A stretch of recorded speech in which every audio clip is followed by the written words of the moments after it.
And that's like one of the mandates we gave ourselves. Well, I gave to the show in terms of like my angle was like, and you guys were all obviously 100% in, was anything to do with music. So it's not just about the artists and let's get the A-list artists. It's also about the guy who programs behind the scene, the guy who mixes, the guy who masters, the managers, right? The roadies. Exactly. The photographers, the guys who edit the videos, the guys who, maybe even the guys who do marketing, like there's just, music is, even people who manufacture stuff, right? Eventually I want to get some guitar builders or like, even software coding, like get some software guys in here. So it's like, that's what I love about music. It branches. There's so many industries that it's created off of music, right? Like there's so many levels. Yeah, exactly. So many levels. Gosh. Yeah.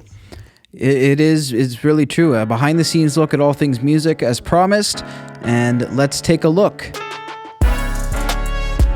Welcome back to another brand new episode of Innersleeve, the podcast taking a behind-the-scenes look at all things music. I'm Cassius Morris, Joe Pacheco joining me as usual, and a familiar face if you're an OG viewer of the Innersleeve podcast, Frank Pavan joining us. Frank, what's going on, man? Nothing much, man. I'm glad to be back on an episode and speaking to both of you. It's some of the greatest time of my young, professional career was doing the show with you guys and working at SoundMojo. So I'm glad to be back, and I'm excited to get into what we're going to be speaking about this episode. Yes, very exciting. And Joe and I have been really thinking about this a lot in the last couple months, and it was really important to us that you were a part of it. And of course, today we're doing an Innersleeve year in review. So we're going to be going through some of our favorite moments that we've had on this podcast. It's episode 57. It's been weekly, so we're just over a year into this, and we figured why not, going into 2022, put together some of these moments. So, maybe I'll open it with Joe and ask sort of what types of thoughts and feelings did this bring as we were putting this together? It seems surreal. Like, I can't believe like the number, right? 57. And like we were just having a conversation that Frank hasn't been around, and we're like, well, how long? Did you leave last week or 2 weeks ago? And it's like 2 months. Oh my God. Like, just time is so surreal at this point, right? So it's like, I can't believe we're at episode 57. And when I look at the list of guests, the stories we've heard, right? All the experiences we've, accrued throughout the whole the process. It's incredible. It's surreal. What's that expression, Joe? You're always good with expressions. It's the what's the one when you have to build a plane? Oh yeah, building the plane as you fly. As you fly, right? That's kind of what it felt like when we first started it. I'm not gonna lie. We tried to have as much structure as possible, but there were always holes or things that we didn't think of. So it was exactly like that expression says, it was building the show as we recorded, if you will, So, but no, looking back on how the show has progressed and like the names that we've managed to interview, something to pat our shoulder, keep our heads high, something to pat our shoulders for. What's that expression? Geez, not pat our shoulders. Pat yourself on the back. Pat yourself on the back. Yeah. We're gonna make a dictionary of expressions just for Frank. Pat your shoulders. Send it over. Here's another expression, like where it's every time we plan something, it never works out, right? So it's always like you got to go with the flow. Another expression. We're gonna have to have like a expression counter, maybe. Yeah, it's like we start with one idea and then it just evolves, and that's I love that. Like it's organic and like we tweak as we go. We tweak and we improve everything as we go. So hopefully like the people are enjoying it. The numbers are going up. One thing I will say is that there's a boatload of people who do exactly what we did, right? Mm-hmm. But I don't think many of them can say that they've gone through 57 now episodes and like they're just continuously churning out content. You know what I mean? It's one thing to start these things, but it's another thing to see them through and be consistent. So that's another thing to pat yourself on the back for. Yeah. It's a really good point. So, Frank, when we were first starting this, did you think it would be as big of a job as it's been and sort of as involved as it was? Or did you think maybe it would just be like, we just sort of book it and we'll just figure it out? That's a good question. I think I understood that it was going to be way harder than just saying, hey, we're doing a podcast, a show, right. a weekly show.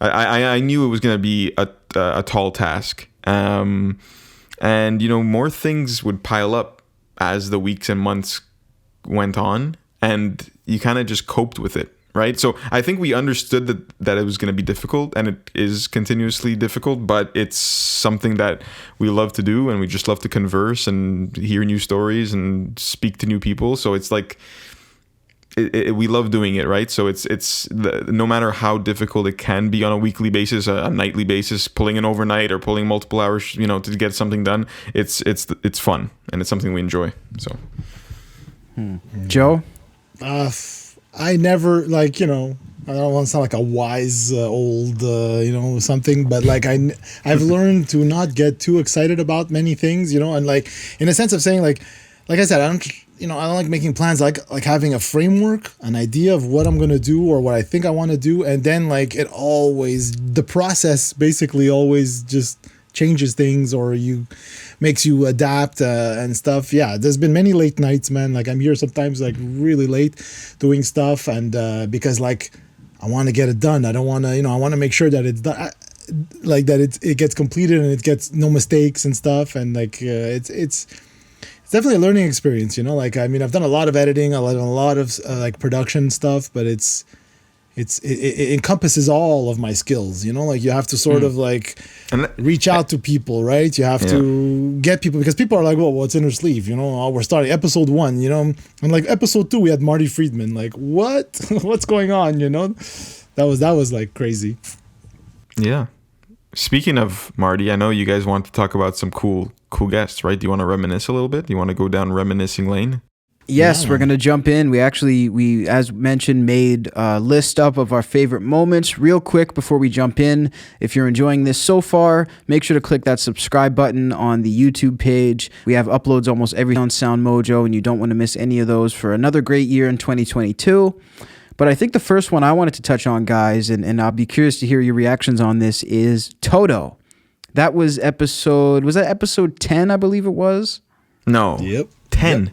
10. It might have been episode 10. Yeah, I think that was one of the bigger ones we had off the beginning with Steve Lukather and Joe Williams. That was nerve-wracking for me because this was back when all of the interviews were completely solo, and we didn't even have the news segment in the beginning. It was pretty much just me hosting the show. And I, face-to-face with those two guys, having to capture their attention, sort of a tall order. Fun, but a tall order. It's funny because I wanted to ask you just before about like, since, me and Frank and I are sort of like, well, myself, rookies in the sense of actually being on the podcast and producing the podcast. But you're the legend. You've been doing it for 10 years. So what was it like it's been a while. You? Like, yeah. So what was it like for you to, these two dudes are calling you like, hey man, you want to come and do the podcast? Like, what's your experience been so far this whole year? It's been amazing. I was so pleasantly surprised that it wasn't a situation where you come in, you have the entire year already booked, whether you like it or not, who you're talking to, and you just read this script and you go home. And that I figured that would probably be my involvement in the show. And then to find out that we were going to be building something from the ground up, making a team, being hands-on and talking about stuff we're actually passionate about, not just, whatever's big in music that day or that the trend. So, I mean, yeah, just definitely it was like more work than I thought, but in a pleasant surprise kind of way. You know what I mean? Yeah, totally. Going back to Toto, I mean, like, man, these are legends, man. These guys are like, Steve Lukather is a legend. Like he wrote the riff for Beat It, Michael Jackson's Beat It. He's played on hundreds of records, if not thousands, of other artists. Not to mention, I mean, if he just did Toto with Africa and the 80s stuff, that's enough of a career. But like this guy went on to do like endless amount of stuff. And then like you have Joseph Williams too, that was just another fantastic vocalist, man. Like in the sense of even like his solo album, just hearing how he layers vocals and how he approaches his vocal technique was such an eye-opener for me, or ear opener, I should say. And then like, I mean, the guy's dad wrote Star Wars. Insane. The theme to Star Wars. Like, holy cow, we were like, I felt like I wasn't there, you were there, but I mean, I felt like it was like you're in the presence of the rock and roll royalty, man, Like, for sure. 100%. Yeah, it was really fascinating and so cool that, of course, Steve Lukather, the guitarist of the Ringo Starr Band, and getting to chat with him, as you're about to see here, and Joe about their favorite Beatles records, which is probably, I mean, all of them. Could there be a tougher question for a bigger? Yeah, there's no tougher question for a music fan, right? Yeah, no, I guess so. Yeah, it's like your favorite Zeppelin album or your favorite Beatles one. It's tough to nail down. What's you guys' favorite Beatles record? Can you pick one respectively each? Impossible. It's kind of impossible, but like for me, if I could only have one for the rest of my life, it would probably be Abbey Road, just because I when I was a kid, I listened to that thing over and over and over again, and it was very calming, and I love the way the second side flowed with just, you know, as a huge medley, and you know, if I had to pick one, it would be that one, but it's impossible because I would also have to have Rubber Soul, the White Album, and Sgt. Pepper, and all the rest. I mean, for me, if I had to pick one, it would have to be the first album because that's the one that got me. Right. I wore that fucker out until I figured out, like, I want to play guitar like George Harrison, you know what I mean? And that was the on switch to my life. So, I mean, it's not maybe the best Beatle album in terms of their greatest work, but it was the most important one. It was the most important because it opened the door to the world of the Who and what they were. And so that sticks with me, you know? Yeah, the answer is favorite Beatle album is all of them. Yeah. All of them. Let's put them all on one track. Like they made a bad album, you know? Yeah.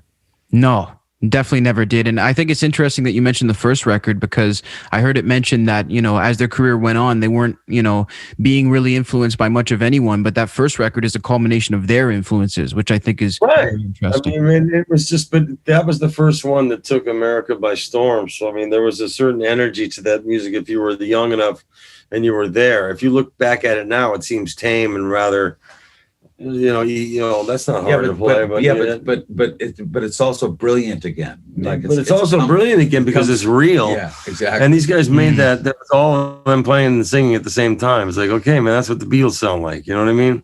Yeah. Nowadays, it's a laptop and a celebrity. You know what I mean? You don't know what you're getting, you know? So, Joe, what do you think takes the cake for the greatest Beatles record? Sgt. Pepper's. That's my favorite. Oh, it's been my favorite since I was like 9 years old. I've listened to that. You know, I'm gonna really age myself. Well, not really, but yeah.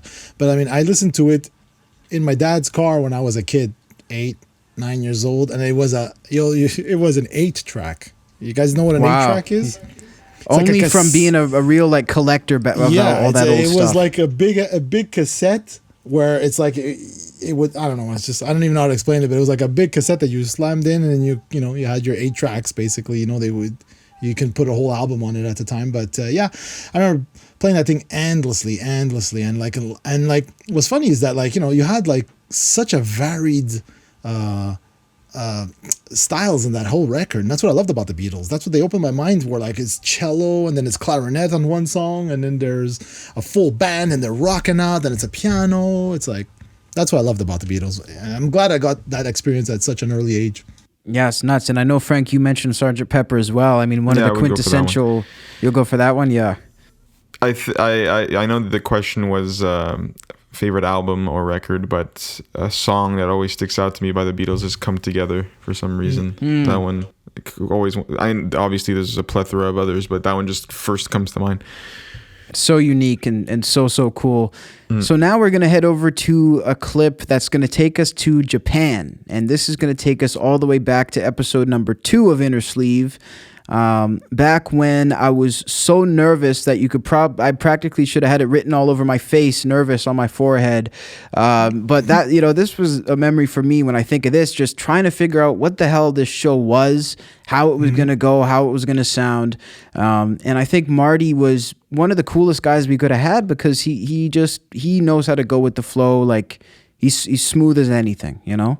Yeah, I mean, that guy's such a legendary guitar player. Again, my growing up listening to him as a solo artist, and then as Megadeth's guitar player, and then a solo artist afterwards. And I mean, it was great. I love the fact that he just, you know, in this clip we're going to show you where he's talking about, we asked him, or you asked him, like, you know, what's something that like threw you off when you got to Japan, or that was hard to get used to and stuff. And it's interesting, the answer. You would never have thought of that, you know? I just one thing before we send it off to the clip is that I felt like he was the perfect get at the beginning of the show because he gave you, Cassius, the interviewer, the time of day. You know? Yes, Yeah. very much so. Yeah, a lot of respect. Very respectful. Yeah, exactly. Very respectful. Answers were well thought out, and it didn't seem like his character rushed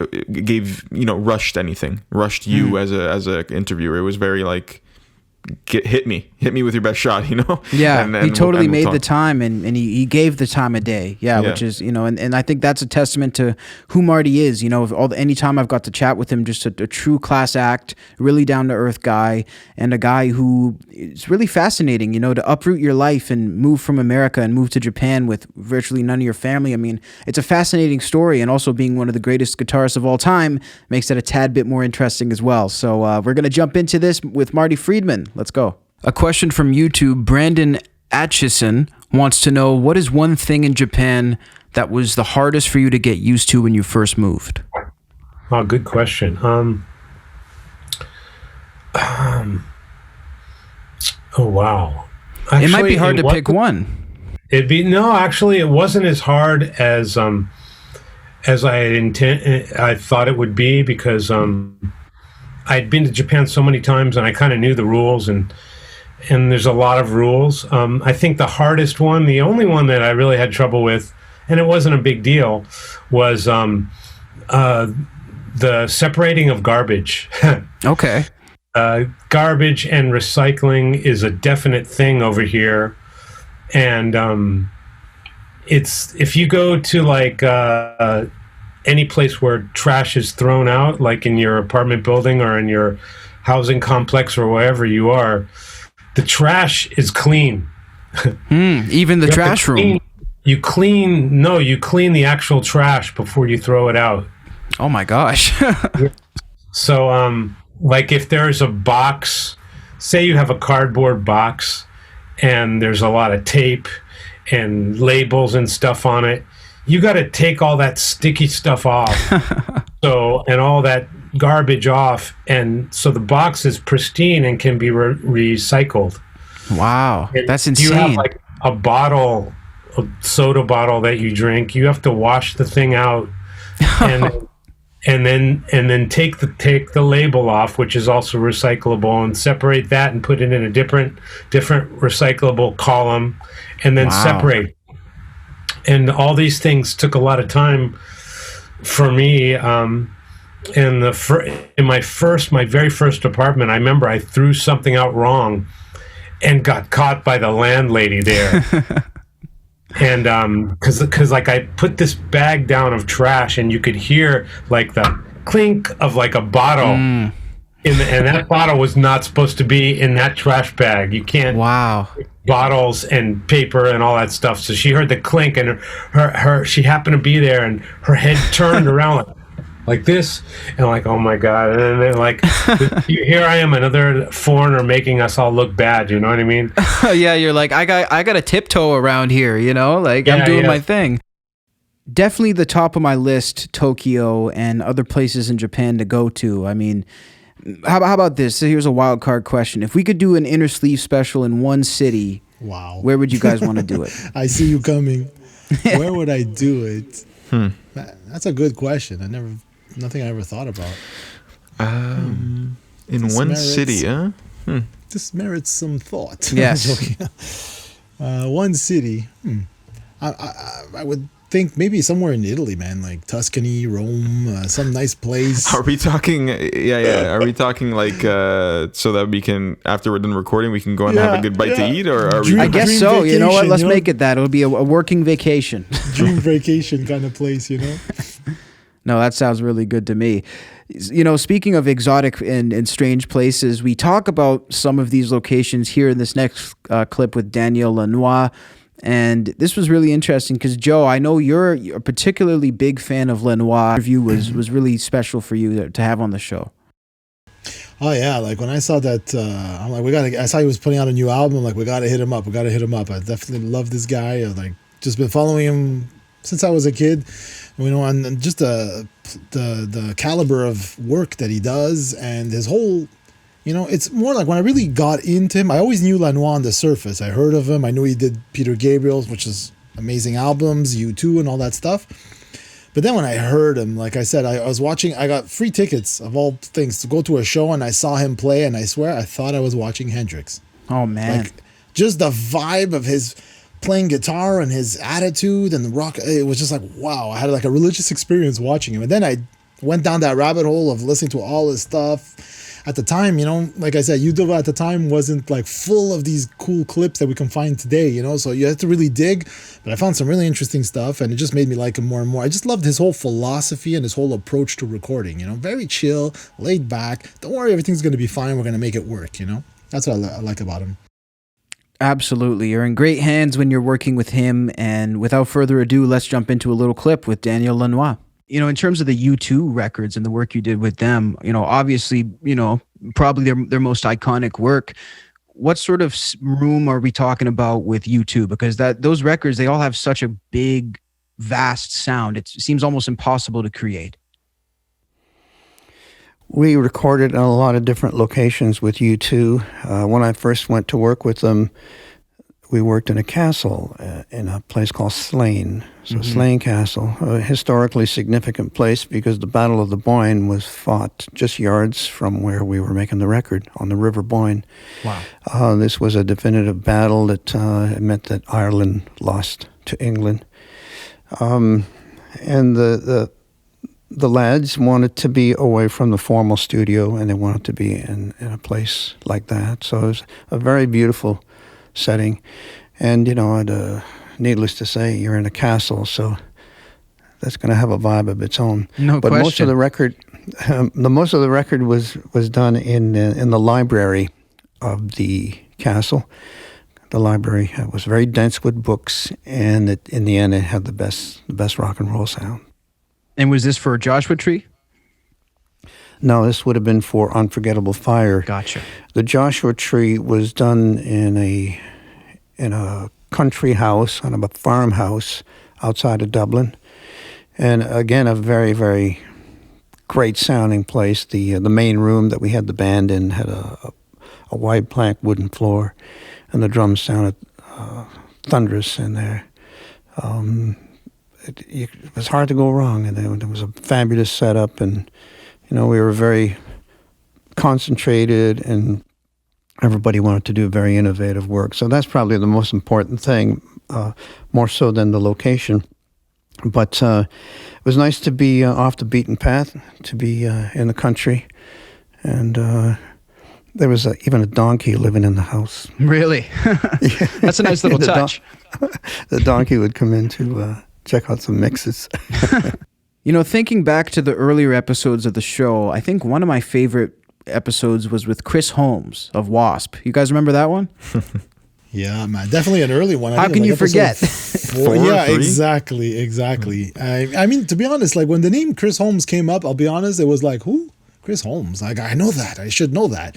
And when I searched him up, like, yeah, dude, the guitar player of Wasp. I loved that guy when I was a kid. Again, and it was great to have him on. I wasn't sure how it was going to work. Like, again, no, the expectations, there weren't any.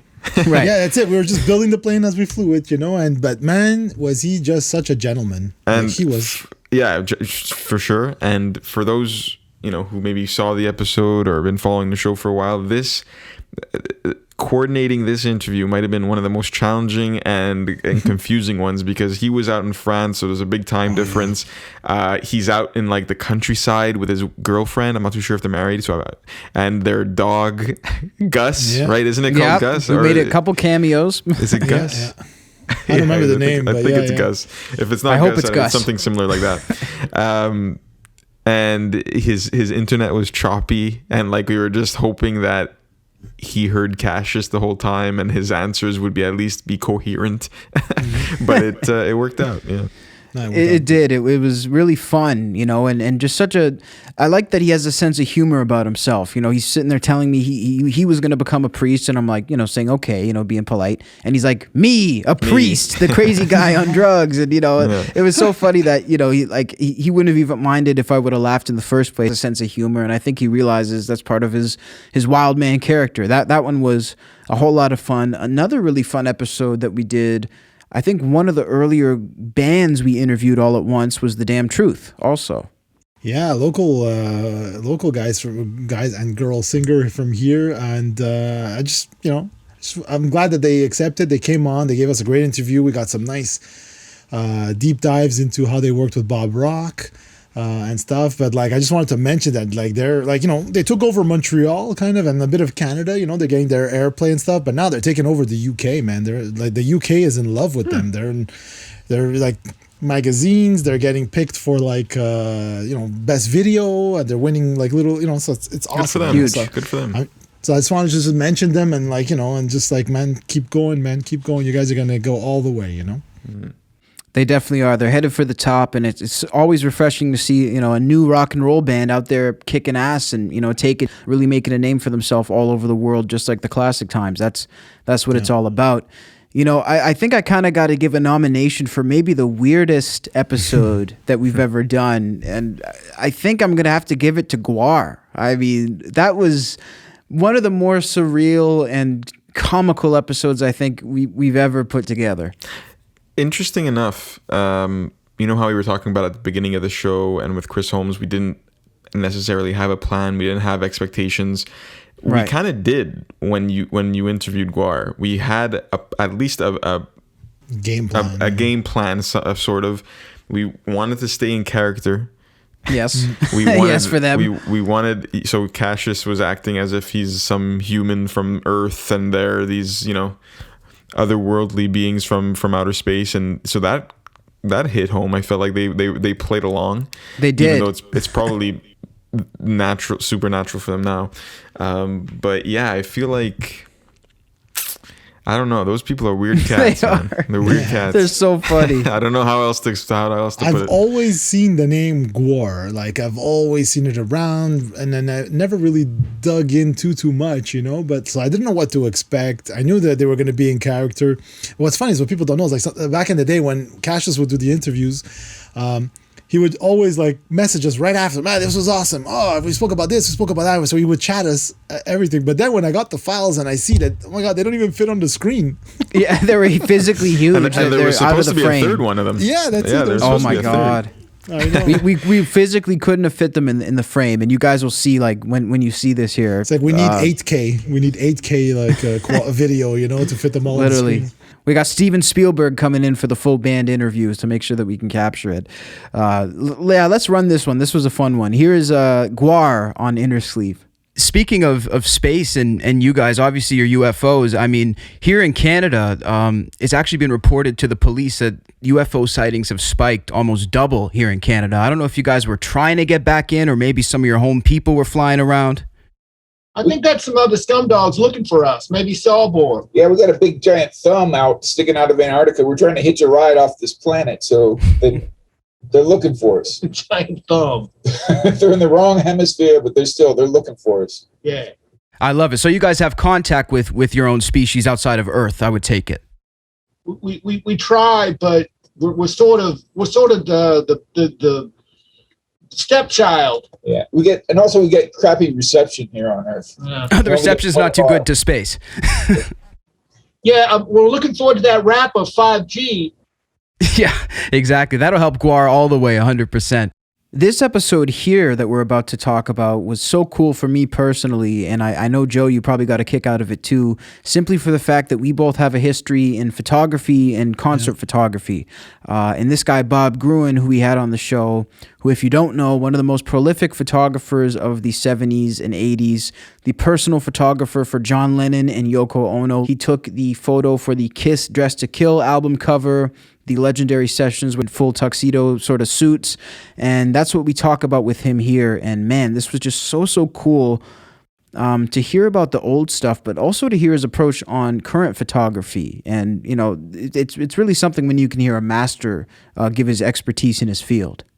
Oh yeah, 100%. I loved hearing, from, as they say, from the horse's mouth, right? Like stories about the Beatles and Yoko, and some of those rumors. And he was like, "No, man, they were just in love." And blah blah. And look, we got the proof, right? We just saw all that Get Back footage. Exactly. And you saw how everybody was just chill with her. She was there, yada yada. Nobody really gave her a hard time. She was just a little always too close and right by his side for my tastes. But I mean, But yeah, he was fantastic to speak to a legend who took so many pictures that you've seen all your life, right? I felt like that angle was so unique to have Bob on the show. It's because these are the people that you don't often think of when it comes to the history of rock bands, but he's like a walking storybook, or a walking encyclopedia of stories for some of the most classic rock bands, like you said, the 70s, 80s. And it must be so cool just thinking of it. I mean, he must have stories for days, but just thinking of his experiences backstage, when everyone's off the record and everyone's like decompressing over a 3-4 hour show or whatever, he must have some incredible stories. And I felt like that angle, getting someone who's as much involved and invested in these bands as anyone else, because he covered them. His beat was classic rock bands in a way for photography. Yeah. And yeah, I felt like it was really unique. I felt like that, not many people often think of, the photographer who covers a band or whatever, but pretty cool stories. Yeah. That's like one of the mandates we gave ourselves. Well, I gave to the show in terms of like my angle was like, and you guys were all obviously 100% in, was anything to do with music. So it's not just about the artist and let's get the A-list artist. It's also about the guy who programs behind the scene, the guy who mixes, the guy who masters, the managers, right? The roadies. Exactly. The photographers, the guys who edit the videos, the guys who do marketing, there's just music is even people who manufacture stuff, right? Eventually I want to get some guitar builders or even software coding, get some software guys in here. So it's like, that's what I love about music. It branches. There's so many industries that it's created off of music, right? Like there's so many levels. Merch. Yeah, exactly. So many levels. Gosh. Yeah. It's really true. A behind the scenes look at all things music as promised. Exactly. And let's take a look. Bob Gruen. And you did some of my favorite pictures with Kiss, which is a lot of their walking around candid stuff, right? Like in New York, telephone booths. Maybe you could tell me something about that. Well, not the telephone booth, but there's one where they're running into a phone booth like Superman and pulling off the suits, and then they're coming out the other side as Kiss. Well, that came about, that set of pictures. I did a lot of work with Kiss, and actually I'm one of the few people who has a number of pictures of Kiss outside of this, off stage, for one thing, and also in different clothes besides their super Kiss outfit. Right. I have them in Japan in kimonos. I actually have Gene twice. I did a cover for a Japanese magazine a few years ago where he put on a kimono again with a sword. Wow. But the Dress to Kill pictures came about because Cream magazine had an idea for a photo novella, which is a story like a comic book story in pictures, but in photographs. Right. And they kind of wrote the script where Kiss is like in their secret identity in suits, going to work, and they read the newspaper and they find out that there's a concert. They were referring to John Denver, but they cleverly disguised it as John Cleveland. and they felt that the world was being destroyed by boring music and that they had to save the world with rock and roll. So they run into the phone booth and pull up their suits and they run out as Kiss, and they put up a bunch of posters for a fake John Cleveland concert, and everybody shows up, but instead of John Cleveland, Kiss comes out and saves the world with rock and roll. And at the end, they get metal pinned on their chest, and they have an orgy backstage to celebrate. And it was all done on the fly. When they came over to Peter talks about it in the thing. He said that they raided Bill Aucoin, who was their manager. He had some suits. So he and Peter actually got suits. I think Peter had a suit. Okay, he was the older one. Yeah, and Paul said that he had to borrow it from Bill. Ace and Gene are wearing my suits because they showed up. They didn't get the memo or whatever. They showed up without suits. It worked out better because if you see Gene in the picture, he pushes up the sleeves a little, but Gene is three sizes bigger than I am. He's a tall guy, actually. He is. Although his son makes him look like a little old man. Yes, his son but is he's huge. a very big guy. And so in my suit, he looks like the Hulk because he's like literally busting out of the suit. Like his arms and his legs are like a foot longer than the suit. Oh, and he's wearing my wife's clogs, which look like hoofs on him. The shoes. Oh my God. Yeah, it is my wife's clogs. So that's hilarious. It was very spontaneous. We were in the subway. When we came out, we took a picture on the corner. They're just like a spur of the moment. On the corner of 8th Avenue and 23rd Street, which all the Kiss fans come back as a pilgrimage to take a picture of themselves on. They all know what corner it was. Totally. They all go there. And then it actually came out in the magazine first in January when the band was in the studio recording the album. And they liked the look so much that they decided then to call it Dress to Kill and use that picture. And then I had to bring the suits back, and they all got dressed up again in Electric Ladyland. And we took a series of pictures of Ace at the piano and then at the microphone and at the recording panel to make it look as if they were always in that outfit. And that they recorded the album in those suits. And the cover actually won awards for the design. Wow.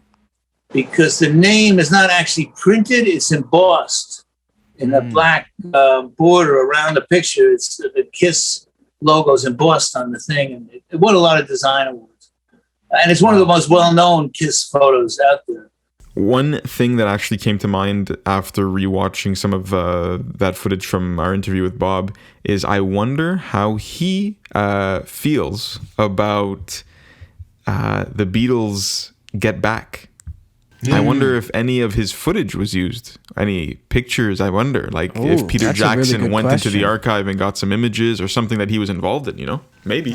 Well, I know the footage, maybe not, but there was times I know he wasn't a videographer. I know that. No, I know. But I mean, like in the sense that they did use pictures of those sessions, but I don't know, because I'm pretty sure if he was there, I don't know. It's a good question, actually. It's a good question, yeah. I mean, I think a lot of his stuff pops up. I see people with T-shirts of his art out there, in his photos. And so, yeah, it's so cool that it has such a wide sort of radius that it can be shown. Unbelievable. Another really cool one that we had to mention, I think we'd be amiss if we didn't mention this, is the man himself from Twisted Sister, Dee Snider. One of the funnier, weirder starts to an interview for me, because when I started this interview off the record, Dee actually had mixed up the time. So he thought that he was sitting there waiting for me for like 15, 20 minutes, which I was totally blown away to hear that, because I said I got this time. He double checked the time and then he felt bad. He was like, "Oh man, sorry, I got mixed up." So he went from being real mad to really sorry. Yeah, he said, you know what, you get extra time since we had the mix up. So it was really cool. And Dee, a guy though, if you think about it, the fact that he lays down the law like that, he means business, he wants you there on time. That's probably the main reason we're still talking about him 30, 35 years after the peak of Twisted Sister. There's something about him, eh? There's something like very punctual, charismatic. There's something about him, like that dude's a rocker, man. Like, but away from his rock side, very well spoken and very like no BS, no bullshit. Totally, very magnetic too as a person. Yeah. For your son, do you feel like it's because I've talked to guys, for example, Steve Lukather saying for his son, he thinks it's harder for him to break into the business. Do you feel like it's harder for your son or easier or neither? Is he just a regular guy in the business? I think Steve's wrong. I hear that all the time from the older generation. Or younger generation too. It's harder now. No, it was always hard. It was a different hard. You know what I mean? It's never been easy. Look, Twisted Sister, We Are Twisted fucking Sister. The doc shows the band existed for 10 years before we're not going to take it. 10 years. Insane. So, so it was a different hard. It was a different path. It's a struggle. The odds are always against you. But there are some other adversities now. I mean, the age of the rock star is pretty over, and the dream of becoming rich doing it is a pipe. They don't even think in those terms. I wanted to be a rich, famous rock and roll star in that order: rich, famous, And how am I going to get rich and famous? I like rock and roll, and I could sing rock and roll. Yes. I can't play basketball, so rock and roll. But it's not even an option. They don't think, even young bands don't even think about getting rich doing it anymore. They just hope they can afford to continue to do it in some capacity. And in some ways, as sad as that is, it's also so pure. The passion. I go to these shows with my kids, and I go to these small shows, and the passion I see on stage, it breaks my heart because it's true love of rock and roll. It's just like I said, it's not something I choose in my song, I Gotta Rock Again. It's not something I choose. I just what I got to do. Yeah. And they have to do it just the way I had to do it. My dad used to make fun of me. He says, when you put all the money you make and you put in the time, the effort, the rehearsals, the travel, you're making, this was before I was famous, you're making about 17 cents an hour. Oh, geez. And I used to say to my dad, and I would do it for free. Yeah. I said, if there was no money to be made, I would do it because I was playing bars and making a few dollars. I would work a day job and I would do it for free because I love it. And that's what I see when I go to these shows. They don't have the rock and roll dream of becoming a rock star and getting rich doing it. They're just doing it because what they got to do. And it's incredibly powerful. One of the cooler conversations we had on Innersleeve was with Brittany Slays, who is the vocalist of Unleash the Archers. A super cool, power metal. How would you describe this band, Joe? Because I'm not sure. We loved every episode we've done, but it's so hard to pick our favorites. But I chose this one because I grew up listening to power metal and Halloween, Iron Maiden, and all those type of bands. And then I kind of drifted away from that over 20 years, and then it's I hear this band Unleash the Archers. Okay, let's check them out, I press play and it's oh, wow, this is brings me right back. This is cool. What I loved about it, it's really fast-paced metal, but super melodic. So it's always catchy vocals in a positive way. It's not dark. And the musicianship was really I love the musicianship. So it was an eye-opener for me. And I was wow, this is really, basically if I never would have thought I'd be into a power metal band again, in 2021, well, Unleash the Archers, man. If you watch their video, they're just they're funny. They like to joke around and play pranks and stuff. So it's I thought that was cool. Very lighthearted for such heavy music. You know what I mean? Totally. Fresh off a Juno win too. So a lot of excitement sort of in the air for that. And yeah, congrats to them also for the Juno, making Canada proud and producing some phenomenal music. We also caught up with Anthony Vincent, of course, the notorious music YouTuber. He had put up a challenge. Songs. Yeah, 10-second songs. He put up a challenge for WatchMojo, sort of going up against one of their lists and challenging us. We decided to challenge him to come on the podcast, and we had a great conversation with him as well. So here's a couple more clips. Joe, you wanted to add? Yeah, I was just going to say, I remember being here one night and just, on YouTube, and I see this, WatchMojo's Top 20 thing, and I see him doing it, and I was oh, this is funny. So I sent an email to everybody at the company saying, hey, check it out, man. This is Anthony Vincent, and he's doing the list. And then we reached out, and it took a little while for them to get back to us, but I'm so glad they did, man, because what an interview it was. It was a blast, man, chilling. Yeah. He's sick. He's a sick guy. He's a sick dude. Yeah. And you should go and check out the video and where he challenges our WatchMojo's list. Got some vocals, that man. He's got some vocals, for days. And it's crazy how he's doing this challenge. He's going song by song without any instrumental, and he's just listening. He's just listening, right? And he's matching the pitches and everything. And he's trying to challenge. He's trying to sing those songs, is what I should say. And it's pretty remarkable. The level of editing, the level of work, to try to make because you got to find the way he does it is he listens to songs okay, I got to do a metal version, I got to do a drum and bass version, I got to do a hip hop version of this song, and it's I don't know, man, I wouldn't do that. That's for me. He has his work cut out for him for sure. And didn't you say he does all his videos in one take? If he even messes up the very end, he'll restart his videos. At the beginning, that's what he was doing, Eminem, right, or something, the fastest rap or something like that. I don't know what it Rap was. God, and maybe. And that's it. And it was when he got to the end, he would screw up start the whole video over. Oh my God. Yeah. But that's what it is, man. That's a guy who's into his craft and really wants to push himself because, hey, anybody could edit, punch in today. It's quick, right? But not. He wanted to challenge himself, and that's what makes him look. That's why he is who he is, and is as successful as he is. I'm curious about your appearance in Netflix movie The Dirt, Motley Crue. Obviously, I mean, such a fun movie to watch. It must have been quite an experience to make. Yeah, I mean, I'm not gonna lie. I was gonna say I'm gonna lie. No, I'm not gonna lie. There's nothing really that exciting about the process for me. I was on set for 8 hours for a 10-second appearance when they were doing the interview with MTV. And I was just sitting there. I was just sitting there kind of laughing and reacting to what they were saying. I was on set for 8 hours. Wow. To be on set for a movie, it's not really, it's boring. It's very boring. And it was fun. I spent some quality time out in New Orleans with my stepfather. He came with me for that trip, and it was a good time. New Orleans is great. I've been there a couple of times, but that was fun. I didn't really get to hang out with a lot of the cast outside of being on set. But I mean, I was hanging out with having some conversations with them back and forth to the to like the what do you call it, the dress up trailers, where you do all the makeup and the hair and stuff like that. All cool people. Everyone was cool. It was definitely a fun experience, but it was a long experience. That first day, because I came back twice. It was that one scene where I did the interview, and then it was I had to come back like next month and do the scene where we were about to go up on stage, and there was barely anybody in the crowd. And they took out my line. I had a line. They took out my line. And the joys of Hollywood.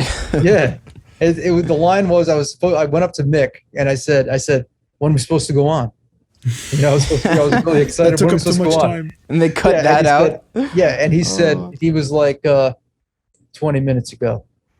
Come on. Then he called me like crabs or something. Yeah, that sounds like Mick. I love Mick Mars, man. Yeah, Mick is a good guy. I had the pleasure of meeting him. Oh, nice. And the real Mick. Yeah, I did. Yeah. Wow. He's a good man. But wow. So it was overall it was a fun experience. I do remember wanting to strangle. I wanted to strangle what's his name? Pete Davidson. Oh no! I did not know who he was. I didn't know that it was Pete Davidson until months and months later when the trailer came out. I was like, wait, that's Pete Davidson? That guy was Pete Davidson? Because we were backstage and this dude was like, I have a pet peeve, like when people eat and speak at the same time, and he was eating these dried mango slices. Okay. He was like eating these dried mango slices and just loudly chewing and speaking. I was like, yo, this guy's driving me nuts. Oh man, that's very I didn't know it was him. I had no idea it was him. But was he in costume or something? Like, was he? Yeah, he had that like orange hair. Oh, remember that? right. Remember how he looked at Didn't he have big glasses or something too? Yeah, and he looked way skinnier in person. He looked very frail. Well, he already looks skinny on TV, so I know. but you know how what they say that the camera adds 10 pounds, 15 pounds. Right. That's why everyone is real thin. One of the last episodes that the three of us did together, and I thought it fitting that this was one of the last ones from the original run because it was sort of like a recap in a way, was the Vox&Hops collab, of course, with the great Matt McGachy. Shout out to him and his operation at the Vox&Hops podcast. And this was cool because it felt like the first time it was after hours, so to speak, and we got to sort of just kick back and hang out and chat. Yeah, I love his rhythm and flow. Very simple, punchy questions that get a nice response, a long-winded response. He's Great really questions. good. I thought his questions were like super enlightening and super like eye opening, and I didn't expect a lot of them. I really liked his approach. We were like, I think it's like we said on the show, I always saw it, Vox&Hops. I was always interested, and like, I'd love to reach out to him and see if we can do something. And it ended up being like, I guess I put that out there, and he reached out to us, and man, it ended up in my spam, like my junk mail, right? And I didn't see it for a few days. When I saw it, I was like, this guy reached out to me. Awesome. So I'm glad we made it happen. And like you said, it was so chill, laid back with some beers. It was late at night. We were recording like it was like 9 o'clock or something, or 8 o'clock in the evening. And it was great because like we got to dive into our backgrounds. Cassius even made a crack of like, you're I don't even know my co-hosts, and I'm learning more and more about our backgrounds. So yeah, I thought that was great. He does really try to tap into the mind of the individual, it's very just quick questions that really make you think. Yeah. I really enjoyed that, actually. It's we're so used to like putting together shows and coming up with questions for other people. It's nice in a way to be questioned, if that's shoe on the other foot. Yeah. Has there been an interview that you would love to redo because it got away from you? Well, I know that Cassius handles a lot more of the interviews than we do. We sit on a few, but we leave him as the main on-screen talent. Cassius, I mean, do you have any in mind? I think I've been pretty lucky with these ones. The only time that sometimes I wish I could have done it better is if it's like super, super early in the morning or super, super late at night. Those are the only times where it's like when I watch it back, it's very challenging for it to be as good as a regular time because the people who usually do 6 a.m. radio or whatever are doing it every day. So that's the only times where I sort of kick myself like, I wish my face was moving at that point. I didn't look half dead. So yeah. I have one regret of Innersleeve because I haven't done that many podcasts, but Innersleeve was that I didn't participate when Daniel Lanois was on. You know what I mean? Because I was being a huge fan of Daniel Lanois, and then he called Cassius brother, little brother, little brother. And I'm like, oh my god, I want to be called little brother, not Cassius. I want to some be called U2s and like some of the greatest like recordings. Peter Gabriel. I mean, it's like, come on, man, and he called him little brother. He's like, I'm the Lanois fan around here. I am the fan. Honestly, I think for us as a small team of 3 guys, I mean, I think I'm pretty proud of the names that we've got on the show. Like extremely, like you mentioned, Daniel Lanois. Even surprisingly enough, the one like a fan favorite, Chris Holmes. Man, that was hilarious. I'm blanking. Obviously, Steve Stevens was great. I'm blanking though, guys. Gwar. Help me out here. Oh yeah, Gwar was hilarious. Miles Kennedy. Awesome. Oh my god. Oh yeah, Miles Kennedy. Miles Kennedy, amazing. Yeah. In terms of energy from a guest, I think it's hard to top this guy. And when I think of energetic guests, the first guy I think of is Paul Gilbert. Joe, you and I did this one together on Zoom, and I know you were particularly pumped about this one as a big fan. Yeah, another guitar legend. Been into him since I was a kid, learning guitar and trying to do 3 octaves string skipping arpeggios. That's a mouthful for you if you want. Nice beginner move if you want to get started slowly. Yeah, just getting your feet wet with that, Yeah, that's it. So I remember playing guitar, trying to learn this stuff, and somebody had passed me the VHS at the time, of Paul Gilbert, showing his techniques, and my dad. He let me play guitar. He was never really into watching me play guitar or anything like that, but I'd been playing for a few years. What was funny was I'm playing his thing and I'm trying to get this crazy arpeggio on the guitar, and my father's looking at the screen, looking at the screen, and he goes, "You're never gonna do that." Thanks for the encouragement, Dad. Yeah. And he was right, man. It's I could always do it my way, but it's not like Joe, you can shred, man. I like it. I like watching your videos on Instagram and all that. It's I swear to God, when I see you post one of those close-ups of just your fingers going at it, I'm like, yep, I gotta watch this. It's pretty good stuff. But this is the truth. More on Paul. This question came to mind for you both. Out of all the guests that we've had on the show, who would you want to see in a shred off? Go toe to toe. Shred off. A shred off. Man, that's a new one. You know what? The guests. So I'm thinking automatically. I'm thinking Paul's got to be in there. You got to think of Marty, maybe Danielle. maybe Chris Holmes. Well, you know what? Gwar. I wouldn't say about a shred off, but a freaking cool jam session, man.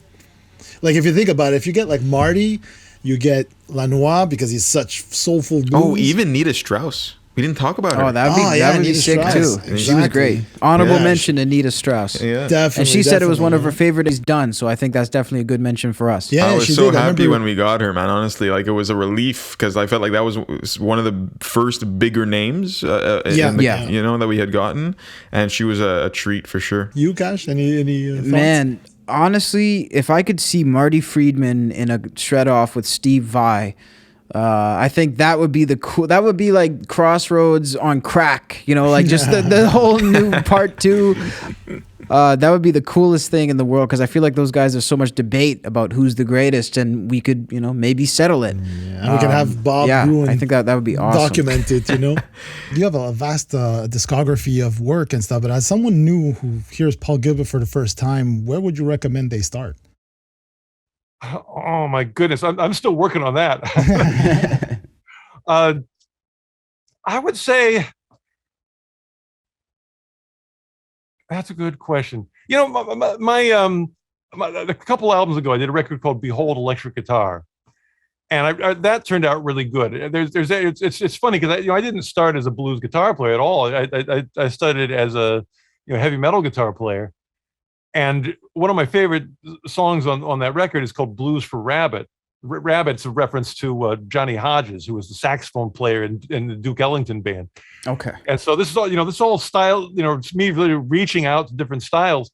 But I think what happened is like heavy metal, as it was sort of like a third generation blues. Heavy metal came from hard rock came from rock came from rock and roll came from blues. Mm-hmm. And so and from teaching too, that's what I would find is like I would find that blues was often the missing element from younger players, and it was really missing. Like you need that in the stew. It doesn't have to be it doesn't have to be everything, but it has to be in there a little bit. Right. So Blues for Rabbit was a song that I actually wrote for a student to train his ear to hear blues changes and to hear blues melodies. But I liked it so much that I used it for a song. And we ended up getting one take in the studio. It was a magical performance. It's on YouTube. It's got like 2 million views. And so I would say, type in Blues for Rabbit and check that out. And it's live, so it's honest. And and I remember being like, my brain was barely functioning. Because I had a bunch of personal stuff going on. I had gotten no sleep the night before. Oh wow! And so I was like running on instinct, and it's some of my best playing.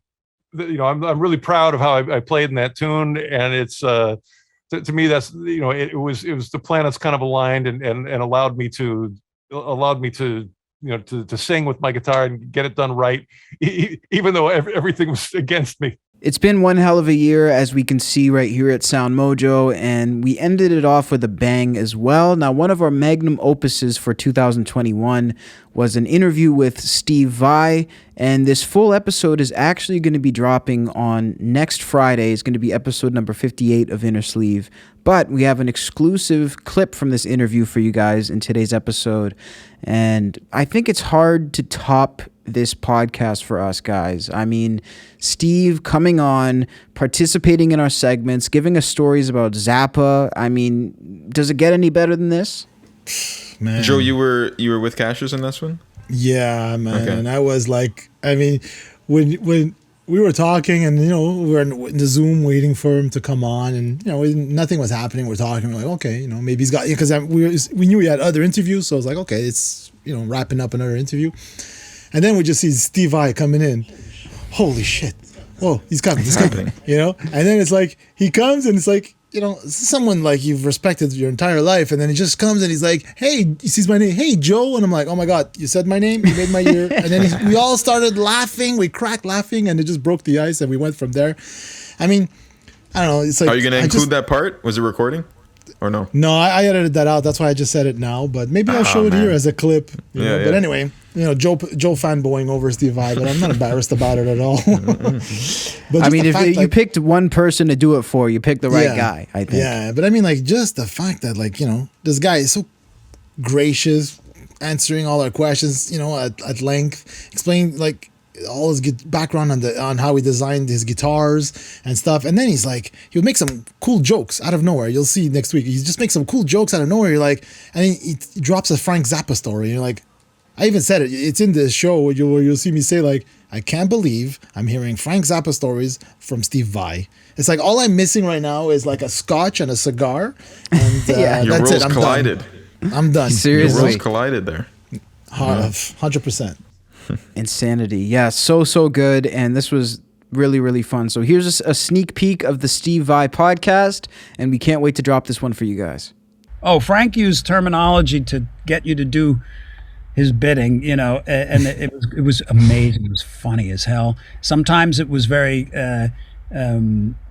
academic, where he'd say, play a septuplet on the back end, you know what I mean? And he'd explain things in theoretical form. But so many times he would just say something, and his ability to describe a sound with certain, terminologies was just fantastic. Like, okay, I'll give you an example.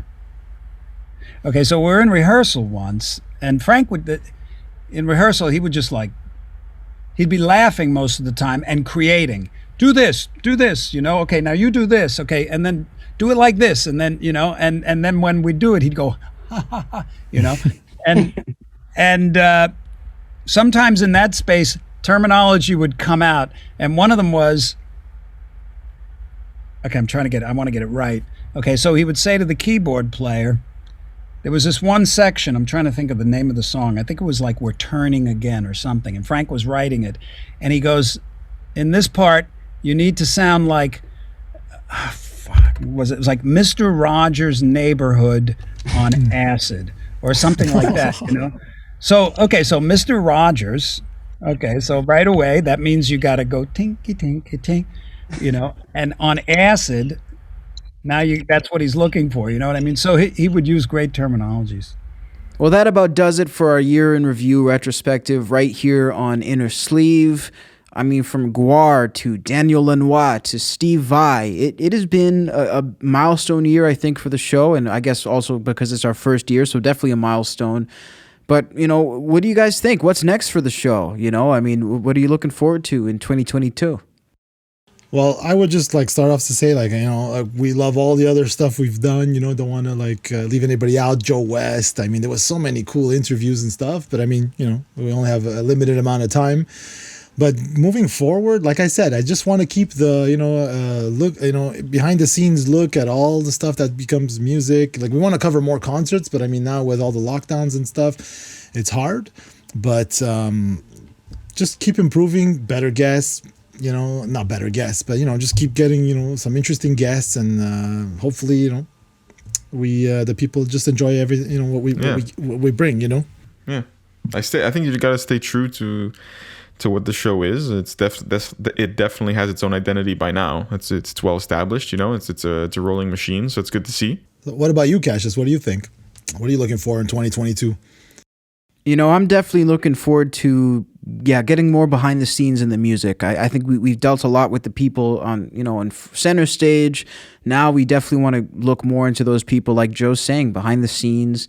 Definitely as we can do it, as it's feasible and safe in-person stuff.